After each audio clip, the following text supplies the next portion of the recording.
Big TV భక్తి సమాచారం WhatsApp ఛానల్లో జాయిన్ అవ్వండి. అన్ని విశేషాలు ఎప్పటికప్పుడు తెలుసుకోండి. అందరికీ నమస్కారం. Welcome to Big TV. ఎన్నో ఆధ్యాత్మిక ప్రశ్నలకు సమాధానం చెప్పడానికి ఇప్పుడు మనతో పాటు GVLN చార్యుల గారు మనతో పాటు ఉన్నారు. వారితో మాట్లాడతాం. నమస్కారం గురుగారు. గురుగారు, మనం చాలా వరకు వింటూ ఉంటాం గత జన్మలో చేసిన పాపాలు ఈ జన్మకు కూడా వెంటాడుతూ ఉంటాయని. కానీ ఆ పాపాలు వ్యాధుల్లాగా మనల్ని వెంటాడుతాయి అనేది అసలు ఎంతవరకు నిజం అంటారు? అసలు పాపాలు పుణ్యాలు అంటే తెలియాలి. అసలు గత జన్మలు అనేవి ఉన్నాయా లేదా అనేది ఒక పరిశోధనాత్మకమైనటువంటి అంశం. కానీ ఏదైనా మనకు పెద్దలు చెప్పినటువంటి సూత్రాలు మనకు ప్రామాణికం. సరే, పెద్దలు పెట్టిన సూత్రాలు ఈరోజు ఫ్రిడ్జ్లోకి వెళ్తున్నాయి. సూత్రాలు అంటే మంగళసూత్రాల గురించి నేను మాట్లాడతాను. ఫ్రిడ్జ్లో పెట్టేవాళ్ళ గురించి నేను మాట్లాడతలేను.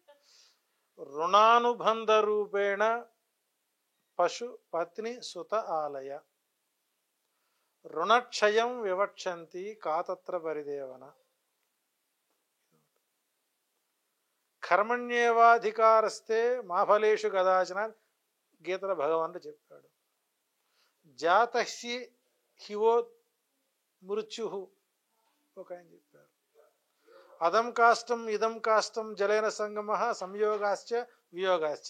ఇవన్నీ జన్మలు కర్మల యొక్క వైరుధ్యాన్ని, జన్మకి కర్మకి మరుజన్మకి మధ్య జరిగేటువంటి సంఘర్షణ మొత్తాన్ని కూడా వివరించడం జరుగుతుంది. అదొక బిగ్ దాని సుమారు ఒక 60-70 ఎపిసోడ్లు చేస్తే కానీ అది పబ్లిక్కి రీచ్ అవ్వదు. సో ఈ టాపిక్ ఇక్కడ వ్యాధి రూపము అని మాట అన్నారు మీరు. అంటే పూర్వజన్మలో చేసినటువంటి కర్మ ఫలితాలు ఈ జన్మలో వ్యాధులుగా వస్తాయా? 100% వస్తుంది. అంటే ఏ పాపాలకి ఏ వ్యాధులు వస్తాయి, అసలు దేని కారణంగా వస్తాయి, దాని గురించి ఏమైనా సారాంశం ఏమైనా చెప్పగలరా? ఇక్కడ మొట్టమొదట దీని లోతులకు వెళ్ళాకంటే ఫస్ట్ మీకు బేసిక్స్ చెబుతాను. తల్లి గర్భములో ఉన్నటువంటి శిశువు అంటే గర్భవతి అయినటువంటి అమ్మాయి దేవాలయాలకి పోకూడదు, మొక్కుబళ్ళు తీర్చుకోకూడదు, కొబ్బరికాయలు కొట్టకూడదు, హారతులు తీసుకోకూడదు, సినిమాల షికారులు మాత్రం పోవచ్చు. అంటే కొబ్బరికాయ ఒక్కటే కొట్టకూడదు అంటూ పెద్దవాళ్ళు చెప్తూ ఉంటారు కదా, గుళ్ళకి వెళ్ళొచ్చు అంటూ ఉంటారు అని కూడా వెళ్ళకూడదని కూడా చాలా మంది చెబుతున్నారు కదా. అంటే నేను అంటే ఎవడికి వాడు సైద్ధాంతిక కర్తలు అయిపోయారు. శాస్త్రం ఏం చెబుతుందనేది, నీకు గర్భం రావడానికి కారణభూతమైనటువంటి దైవానుగ్రహము చేత పొందబడినటువంటి నవగ్రహాలను పూజించకూడదు అని ఆయన చెప్పుకొచ్చాడు. ఇక్కడ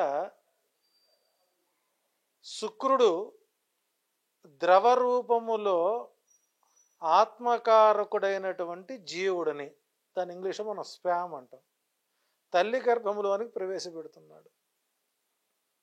పెట్టిన తర్వాత నెల రోజుల పాటు తల్లి గర్భములో ద్రవ రూపంలో ఆత్మకారకుడైనటువంటి జీవుడు ఉంటాడు.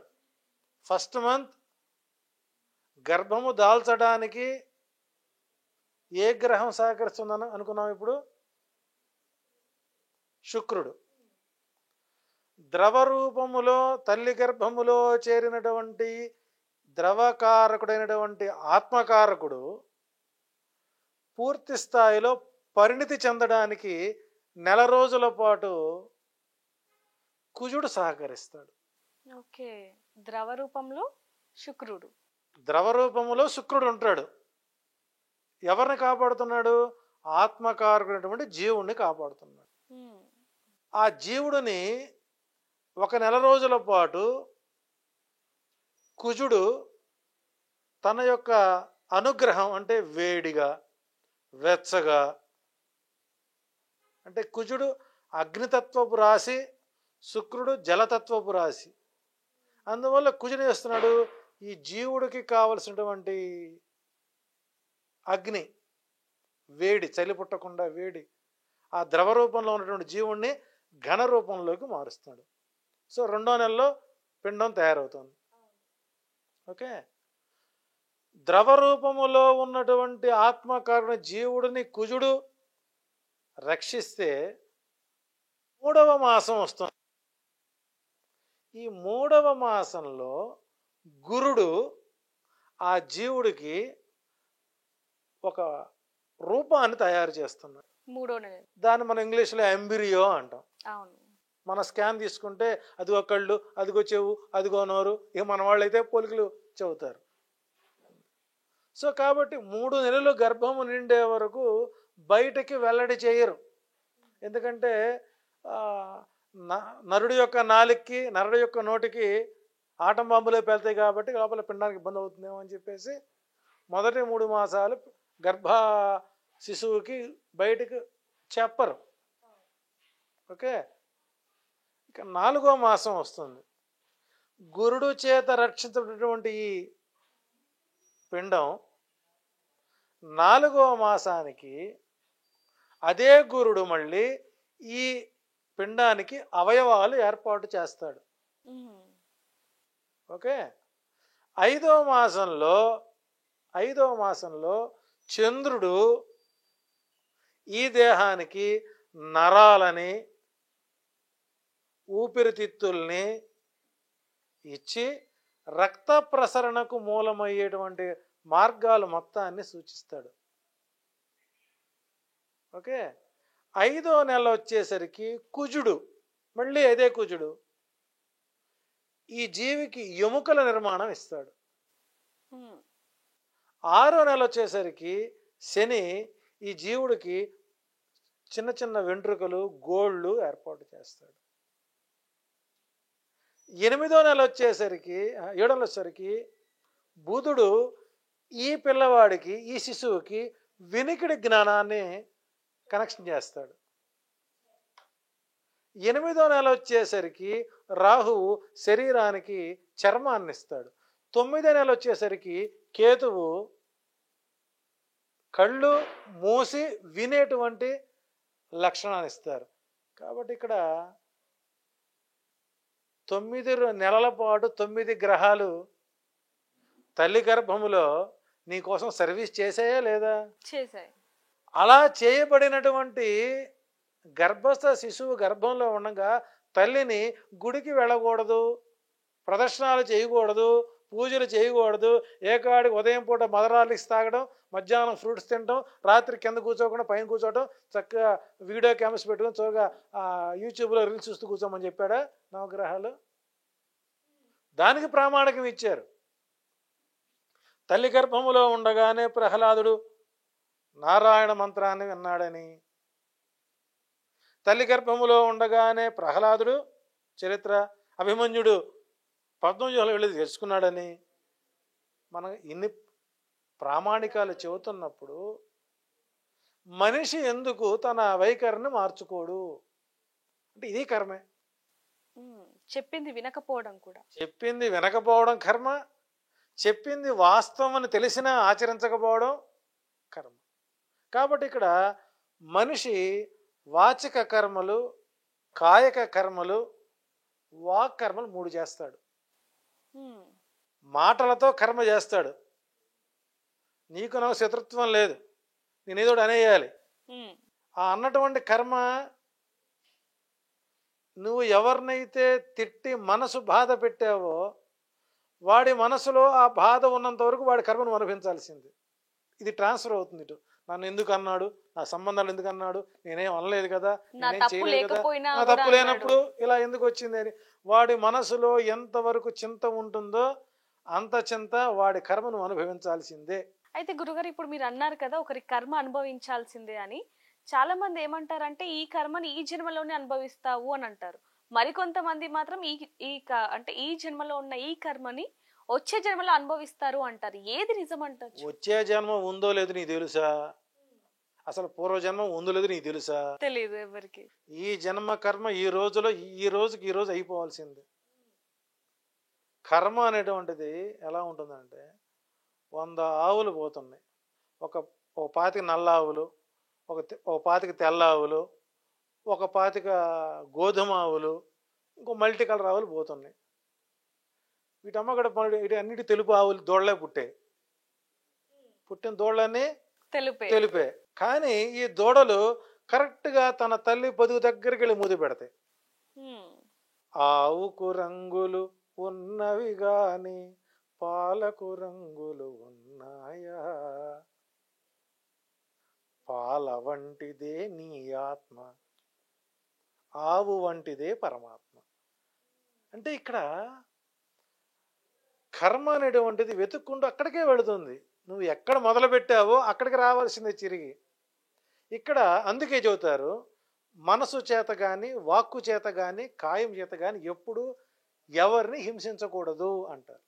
దానికి జ్యోతిష్య శాస్త్రంలో దృఢ కర్మలు, అదృఢ కర్మలు, దృఢ కర్మలు. ఈ దృఢ కర్మలు ఎలా ఉంటాయంటే అన్ఎక్స్పెక్టెడ్గా జరుగుతుంటాయి. మనం ఊహించకుండా జరిగేటువంటి సంఘటనలు. ఉదాహరణకు మన అహ్మదాబాద్ ఫ్లైట్ క్రాష్ అయింది. అది ఎవరిని ఊహించారా? ఇలా మన పాలెంలో బస్సు దుర్ఘటన జరిగింది, గ్రహించారా? బియాస్ నదిలో స్టూడెంట్స్ చనిపోయినారు, గ్రహించారా? ఎక్కడో పిడుగుబడి పడింది అంటే మనకు తెలియకుండా, మన ప్రమేయం లేకుండా మనకు జరిగే దుస్సంఘటనలు ఏవైతే ఉంటాయో అవి కూడా పూర్వజన్మ సుకృతాలే. కరోనా వచ్చింది, ఎంతమంది పోయారు? కట్టుకున్న భార్య చనిపోతే భర్త చూడలేకపోయాడు. భర్త చనిపోతే 30 ఏళ్ళు కాపురం చేసినటువంటి భార్య చూడలేకపోయింది. కోట్ల సంపాదించిన పిల్లలు తన పిల్లలకి తల్లిదండ్రులు తలకొరువు పెట్టలేకపోయారు. ఇవన్నీ ఏంటంటే దృఢకర్మలు చెందినవి. అంటే పూర్వజన్మలో నీవు చనిపోతే నీ భార్య కానీ, నీ పిల్లలు కానీ, నీ కొడుకులు కానీ నీకు చేయవలసినటువంటి మృత కర్మలు, మాసికాలు కానీ, తద్దినాలు కానీ, సంవత్సరికాలు కానీ ఇవన్నీ జరగకుండా, ప్రతి నెల వారికి ఆహారం పెట్టకుండా, ఏదో మమ అనిపించి నువ్వు చచ్చిపోయిన తర్వాత అంతిమ యాత్రకు 10 కోట్లు ఖర్చు పెట్టే బదులు దానివల్ల ఆయనకేం తృప్తిపరిచావు బతికున్నప్పుడు? యుద్ధంలో మరణించిన వారు,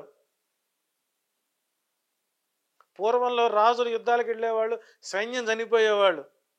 ఈ రోజుకి విజయనగర సామ్రాజ్యంలో రాయల వారు యుద్ధానికి వెళ్ళినప్పుడు ఎంతమంది సైన్యం మరణించుంటారు?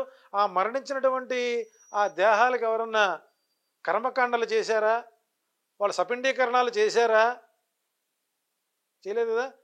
ఆ చెయ్యనటువంటి ఏవైతే జీవులు ఉంటాయో ఆ ఆత్మకారకులైన వారు ఏ వ్యాధితో మరణించారో ఈ జన్మలో అదే వ్యాధితో పుడతారు. ఇది ఎట్లాగండి? దీనికి ప్రామాణికత ఏంటండి అనే ప్రశ్న మీరు వేసుకోవచ్చు. దీన్ని ఎలా నమ్మాలి మేము అని. అంటే నిజంగానే చనిపోయిన వాళ్ళు మళ్ళీ అదే వ్యాధితో ఏ విధంగా మరి? అందుకే చెబుతారు, చనిపోయినటువంటి పరిస్థితిలో ఆ వ్యక్తి మెడలో ఏవో ఆభరణాలు ఉంటాయండి, చేతికి కానీ మెడలో కానీ ఉంటాయి ఖచ్చితంగా. అవి ఎవడో మన మధ్య వీడియోలు చూసాను, దరిద్రుడు చెప్పాడు, అవి ముట్టుకోకూడదు అన్నాడు. మరి బంగారం తగలబెట్టేయచ్చుగా, తెచ్చి మెడలో ఎందుకు వేసుకుంటున్నారు? అది బంగారం విలువ కాబట్టి. చచ్చిపోయిన వాడు పోతే పోయాడు, ఇది మిగిల్చిపోయాడు కదా అని. మెడలో తులసి హారం ఉన్నా, తామరమాలున్నా, నల్ల తాడు ఉన్నా 1 సంవత్సరం వరకు ఎవరైతే తలకొరివి పెడతారో, ఎవరైతే ఖననం చేస్తారో వారు తప్పనిసరిగా ఆ మాల ధరించాల్సింది. అలా ధరించని పక్షంలో తండ్రి ఏ వ్యాధితో మరణించాడో ఆ కుటుంబం అదే వ్యాధితో ఇబ్బంది పడుతుంది. అంటే గురుగారు, ఇప్పుడు మీరు చెప్పిన దాని ప్రకారం అంటే చనిపోయిన వాళ్ళ మెడలో ఉన్నదా, లేకపోతే వాళ్ళు వేసుకోవాలి సపరేట్ గా అంటున్నారా? చనిపోయిన వారి మెడలో దహనం చేసే ముందు తీసి దహనం చేసే వ్యక్తి కానీ, ఖననం చేసే వ్యక్తి కానీ తప్పనిసరిగా మెడలో ధరించాల్సిందే. ఒకవేళ అలా వేసుకొని వాళ్ళు కనుక ఉంటే ఎటువంటి 3 సంవత్సరాల లోపు అదే కుటుంబంలో ఇంకొక మరణం సంభవిస్తుంది. దీనికి గరుడ పురాణం 13వ అధ్యాయంలో క్లియర్గా ఇచ్చారు. ఇది అథెంటిక్. ఇక్కడ దీనికి ప్రామాణికం ఏమిటి అని అర్థం. సీతాదేవి అన్వేషణ చేసి వచ్చిన తరువాత సీతాదేవి అశోకవనంలో ఉన్నది అనేటువంటి ఆధారాలతో వచ్చినటువంటి ఆంజనేయుడిని రాముడు కౌగిలించుకుంటాడు. రామాయణం వాల్మీకి రామాయణంలో ఉంది. దీనికి సంబంధించినటువంటి పూర్తి ఆధారాలు ఉన్నాయి. ఆ వారికి సహకరించేటువంటి దండు ఒకటి ఉంటుంది, సైన్యం. ఒక గ్రూప్ ఉంటుంది కదా, ఇప్పుడు మనకి ఎట్టగైతే వాట్సాప్ గ్రూపులు ఉంటాయో లంకకు వెళ్ళేటువంటి గ్రూప్ ఒకటి తయారు చేశారు సీతాన్వేషణకి. వాళ్ళేమనుకున్నారు, మిగిలిన వానరులందరూ ఓహో మమ్మల్ని కూడా ఇలాగే కౌగిలించుకుంటాడేమో అని అందరూ రెడీగా ఉన్నారు. అప్పుడు రాముడు చెబుతాడు, ఇప్పుడే సీతాన్వేషణ అయింది, వార్త తెలిసింది, నేను మిమ్మల్ని కౌగిలించుకుంటాను, కొంత సమయం ఇవ్వండి అని అడిగాడు రాముడు వానర సైన్యంతో. ఆ వానరులు అందరూ ఏమనుకుంటున్నారు, ఓహో నన్ను ఇంకా రాముడు కౌగిలించుకుంటాడు అని వాళ్ళు వెయిట్ చేస్తూ చేస్తూ చేస్తూ ఉన్నారు. యుగం అయిపోయింది, ద్వాపర యుగం వచ్చింది. మరి భగవంతుడు ఇచ్చినటువంటి వరాన్ని నెరవేరకపోతే రాముడు అబద్ధం చెప్పినట్టేగా. అవునా?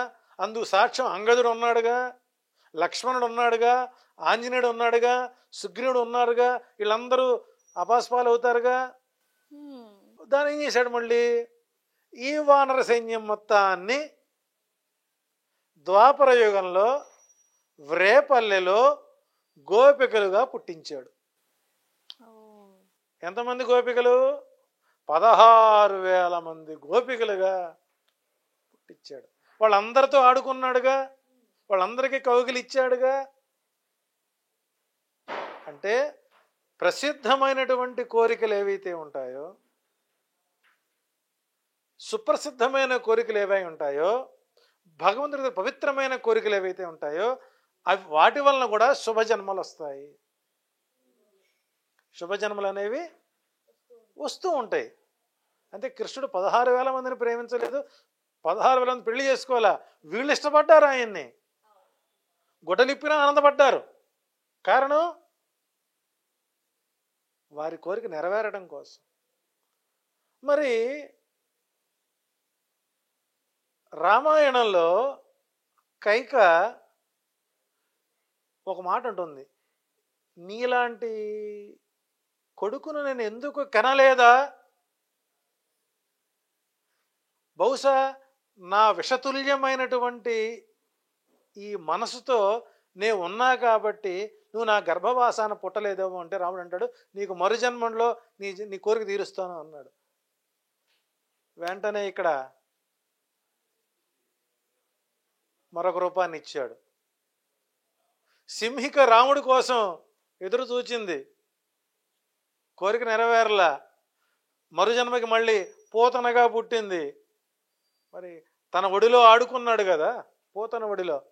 కాబట్టి ఇక్కడ జన్మలు కర్మలు అనేటువంటివి యుగ యుగాలుగా వస్తూనే ఉన్నాయి. కాకపోతే మనం కష్టం వచ్చినప్పుడు, నేను పూర్వజన్మ ఏదో తప్పు చేస్తుంటా కాబట్టి నాకు ఇలాంటి కష్టం వచ్చింది అని నీవు గ్రహించినప్పుడు ఆ తప్పుని నీవు ఎందుకు సరిదిద్దుకోలేకపోతున్నావు? అందులో ఆ సమయానికి ఆ తప్పు అనేది అనుకుంటారు కానీ మళ్ళీ తర్వాత అదే రిపీట్ గా నీవు తప్పు చేసినా, ఒప్పు చేసినా, పుణ్యం చేసినా, పాపం చేసినా, నీవు ఏదో ఒక రోజున నీవు పై స్థాయికి వెళ్ళినప్పుడు అక్కడ వాస్తవాలు ఒప్పుకోవలసిందే. మమ్మల్ని ఎలా గుర్తుపడతారండి, అటట కుదురుతుంది అని అంటున్నారు కదా. నీకు మన ప్రాంతంలో ఆధార్ కార్డు ఉంది, మనకు ఆధార్ కార్డు ఉందిగా. నువ్వు స్టేట్ మారినా, కంట్రీ మారినా, నీ కళ్ళు మారవు, నీ ముక్కు మారదు, నీ చెవి మారదు, నీ రూపం మారదు. శరీరం మెరగచ్చు కానీ కళ్ళు మారవు కదా. అంతం పోవచ్చు, ముడతలు ఉంటాయిగా, మనిషివేగా, అది ఐడెంటిఫై అవుతుందా లేదా? పోనీ ఈ ఫింగర్స్ అని మారుతాయా? మారవు కదా. So it's identify. కానీ కలియుగంలో మానవులు ఎంత ఆలోచనలో ఉంటారో అంటే, ఈ తయారు చేసేటప్పుడు బ్రహ్మ ఆలోచిస్తాడు, ఈ శరీరాన్ని 24 దివ్య పదార్థాలతో ఈ శరీరాన్ని బ్రహ్మ తయారు చేస్తాడు. పంచభూతాలు 5: నీరు, అగ్ని, వాయువు, ఆకాశము, భూమి. మన శరీరం పైన కనపడేటువంటిది భూమి, తల ఆకాశం. మన శరీరంలో జలం ఉందిగా, మన శరీరంలో వాయువు ఉందిగా. చూడండి, మనిషి ఎలా పుట్టాలో ఎలా పుట్టించాలో ఈరోజు టెక్నాలజీ వచ్చింది. విశ్వామిత్రుడు సృష్టికి ప్రతి సృష్టి చేసిన వాడు. బ్రహ్మను ఎదిరించి విశ్వామిత్రుడు ప్రతి సృష్టి చేశాడు. కరేపాకు, వేపాకు. మనకు టీవీలో అకాయ్ టకాయ్ వస్తుంది కదా. అట్లాగే ఈ 24 పదార్థాల్లో అరిషడ్ వర్గాలు 6. పంచభూతాలు అయిపోయినాయి. అరిషడ్ వర్గాలన్నీ 6. 6, 5, 11. త్రిగుణాలు 3. పంచేంద్రియాలు 5. ఇట్లా 24 పదార్థాలు మొత్తాన్ని బ్రహ్మ ఏం చేశాడు చెప్పండి? శుక్రుడి ద్వారా నీవు ఆమె గర్భంలోకి వెళ్ళు. నీ గర్భం వచ్చిందంటే అర్థం ఏంటి? ఎవడో చస్తే అది పుణ్యాత్మో పాపాత్మో దానికి ఒక ప్లేస్ కావాలి. నీ గర్భంలో ప్రవేశింపజేస్తున్నాడు. పోతూ పోతూ ఏం చేసాడంటే బ్రహ్మ ఏం చేశాడంటే 3వ నెల వచ్చిన తర్వాత, ఒక రూపం వచ్చిన తర్వాత, నీకు అవయవాలు ఏర్పడిన తర్వాత, నీవు పూర్వజన్మలో నువ్వు ఇలా చేశావు, నీవు ఈ పుణ్యాలు చేశావు, నువ్వు ఈ పాపాలు చేశావు, నువ్వు ఇంతమందిని కూని చేశావు, ఇంతమందిని రేపు చేశావు, ఇంతమందిని దోచుకు తిన్నావు, ఇంతమందిని మనసు చేత, ఇంతమందిని వాక్కు చేత, ఇంతమందిని కాయం చేత నానా ఇతి బాధలు పెట్టావు. కాబట్టి నేను తీసుకెళ్ళి ఈ జీవిలో ప్రవేశించి పెడుతున్నాను. నీవు ఆ తప్పులు సరిదిద్దుకొని మళ్ళీ నా దగ్గర రా అని చక్కగా చెబితే వీడు అంటుంటాడు. తల్లి గర్భంలో ఉండగా పిల్లవాడికి వినికిడి జ్ఞానం వస్తుంది. ఆ వినికిడి జ్ఞానాన్ని బ్రహ్మ చెబుతాడు. దీనికి అథెంటిక్ ఏంటి, ఎట తెలుస్తుందంటే అని చెప్పా ప్రహ్లాదుడు, అభిమన్యుడు. అసలు అది యోగాలు తీసేయండి. ఈ మధ్య అమెరికాలో ఒక 10 మంది గర్భవతుల మీద రీసెర్చ్ చేశారు. ఓ 10 మంది గర్భవతులకి మంచి ఫోక్ సాంగ్స్ వినిపించారు. ఓ 10 మంది గర్భవతికి క్లాసికల్ సాంగ్స్ వినిపించారు. ఒకరోజు అటు ఇటుగా 10 మందికి అన్నారు. ఈ 5గురు పిల్లలకి ఏడుస్తున్నప్పుడు ఈ ఫోక్ సాంగ్ వినిపిస్తే వాళ్ళు సైలెంట్ అయిపోతున్నారు. ఇంకా మిగిలిన 5గురికి క్లాసికల్ పెడితే వాళ్ళు. సపోజ్ నా ఇంట్లో జరిగే సంఘటన చెప్తాను. మా భార్య గర్భవతున్నప్పుడు ఎండమావుల సీరియల్ మొదలైంది. చిన్నపిల్లాడు పుట్టినప్పుడు ఇది మొదలైంది, ఎండమావుల సీరియల్. ఆ సీరియల్ డైలీ వాచ్ చేసేది. ఆ పిల్లవాడు గర్భంలో ఉండగా ఆ సీరియల్ మొత్తం విన్నాడు. ఆ సీరియల్లో పాటలు అప్పుడు ఆడియో కూడా బయటికి ఇచ్చారు. వాడు ఏడుస్తున్నప్పుడు ఈ పాటలు పెడితే సైలెంట్గా ఉండేవాడు. అంటే గర్భంలో ఉన్నప్పుడు ఆ వినికిడి శక్తి ఉంటుందనేది కూడా మనం అందరికీ తెలిసినదే అని చెప్పి. ఇక్కడ మన సమాజం ఎలా ఉంటుందంటే, ఇవి నమ్మే వాళ్ళకి మనం వీడియో అక్కర్లేదండి. ఇప్పుడు నేను చెప్పేటువంటి అంశాలు కర్మ అనేది ఉన్నది, దైవం ఉన్నది అని అనుకున్నా. నమ్మని వాళ్ళకి మనం చెప్పాల్సిన అవసరం ఏర్పడిపోయింది. నమ్మాలా వద్దనే వాళ్ళని జ్ఞానులు 3 రకాలుగా ఉంటారు. ఒకడు ఎండు కట్టె లాంటి వాడు, వాడు కొద్దిగా అగ్ని రాజేస్తే కాలిపోతాడు. ఇంకోటి ఉంటాడు పచ్చి కట్టె, వాడు పెట్రోల్ పోస్తే తగలబడ్డు, ఆ కట్టె తగలబడదు. ఇంకోటి ఉంటుంది ఎండి ఎండకుండా ఉంటుంది, వాళ్ళకి కొద్దిగా పెట్రోల్ పోసి పక్కన గాలి ఊస్తే కొద్దిగా రగులుకుంటుంది అనమాట. ఏదో మన మొక్కజొన్న బుట్ట కనుక కాల్చినట్టుగా కాల్చాలి. కాబట్టి ఇక్కడ సైంటిఫిక్గా అమెరికా వాళ్ళు చెప్పారనో జపాన్ వాళ్ళు చెప్పారనో ఇవన్నీ చెబుతారు, కానీ మనవాడు చెప్తే నమ్మరు. ఇది మన దౌర్భాగ్యం. అందుకే బ్రహ్మ ఏం చేశారంటే, ఇక్కడ ఆధారం ఎట్లా పెట్టారో, మనం 10th క్లాస్ సర్టిఫికేట్ మీద ఎమోల్ ఆన్ ది రైట్ ఆర్మ్ అని, ఎమోల్ ఆన్ ది ఎందుకు పెడుతున్నారు? పుట్టుమచ్చలు అవసరం ఏముందండి? ఐడెంటిఫికేషన్. మన శరీరం ఇంకా మా దరిద్రులు మా జ్యోతిష్యులు చెప్తారు, నీకు అక్కడ పుట్టుమచ్చ ఉంటే అందమైన పెళ్ళాం వస్తుంది, ఆ తర్వాత నీ తాట తీస్తుంది అని చెప్పడం. ఒకటి ఈ పుట్టుమచ్చ ఇక్కడ ఉంటే అరిచేతులు కనుక పుట్టుమచ్చ ఉంటే నీవు సప్తసముద్రాల అవతల వెళ్ళిపోతావు, అక్కడ అడుగు తింటుంటాడు వాడు. అంటే చాలా మంది ఇలాంటి విన్న తర్వాత ఆ పుట్టుమచ్చని చూసి తెగ మురిసిపోతున్నవి కూడా చూస్తూ ఉంటాం. పుట్టుమచ్చల మీద రీసెర్చ్ చేశారా ఈ సిద్ధాంతాన్న యుధిష్ఠిరన్నా? చేశాడండి? అంటే వీళ్ళని పాడు చేయటమేగా. అమ్మో నాకు ఇక్కడ పుట్టుమచ్చ లేదు, నా కుడి కంటిలో ఉంటే మంచి అందమైన మొగుడు వస్తాడంది, నాకు కుడి కంటి లేడు, దీని పక్క కంటిలో దీనికి ఉంది, దీనికి అందమైన మొగుడు వస్తాడేమో, అసూయ ద్వేషాలు కలిగించడమేగా. పుట్టుమచ్చల వలన ఉత్తమ ఫలితాలు వస్తాయి అని నమ్మి వాళ్ళని ఇంకో రకంగా మనం సమాధానం చెప్పుకోవచ్చు. ఈ పుట్టుమచ్చలు ఎక్కడివి అంటే బ్రహ్మచేత పెట్టబడినటువంటివి. ఆయన రాసుకుంటాడు. బొమ్మ తయారైన తర్వాత ఇక్కడ పుట్టుమచ్చలు పెట్టుకున్నాం, వీళ్ళకి ఏ పేరు పెడతారో తెలియదు. 1970s ఒక వ్యక్తి పేరు 16 అక్షరాలు ఉండేవి ఒక వ్యక్తికి. అప్పుడు పేర్లు వీర వెంకట నాగ వెంకట సత్యనారాయణ వరప్రసాద కృష్ణ మూర్తి అని పెడతారు. గాయత్రి మంత్రం మాదిరిగా పేరు పెట్టేవాళ్ళు. అవును. 80 దశకు రాగానే 8 అక్షరాలు అయిపోయింది. 90 దశకు రాగానే 4 అక్షరాలు అయిపోయింది. 2000 దశకం వచ్చేసరికి 3 అక్షరాలు అయ్యింది. ఇప్పుడు 25లో 2 అక్షరాలు. ఇక రాబోయే పేర్లు ఆ ఆ ఈ కై కహ తుమ్ తుహు ఈ పేర్లు పెట్టే పరిస్థితి వస్తుంది. కారణం ఏంటి? చివరికి భార్యని తూ ఇట్రా, భర్తని చచా ఇట్రా,